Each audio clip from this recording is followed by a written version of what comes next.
दूसरी खबर है उत्तर प्रदेश के रामपुर और सीतापुर की। सीतापुर के हवाले से खबर आई है कि इसी तरह एक हिंदू लड़का है प्रदीप और एक लड़की थी मुसलमान रुबीना। इन दोनों की आपस में मोहब्बत हो गई। प्रदीप रुबीना के घर जाता था, उससे शादी का वादा करता था और अब इन दोनों ने आपस में मोहब्बत कर ली और शादी करने का फैसला किया। यहाँ भी रुबीना के वालिदैन ने शादी पर एतराज़ किया और कहा तुम प्रदीप यादव के साथ शादी मत करो, लेकिन रुबीना मानने को तैयार नहीं।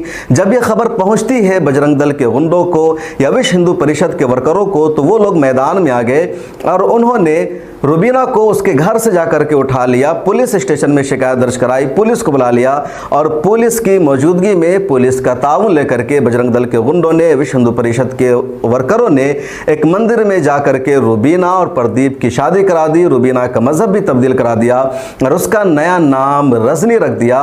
इन लोगों ने शादी को सेलिब्रेट किया, खैर मकदम किया और कहा जब ये दोनों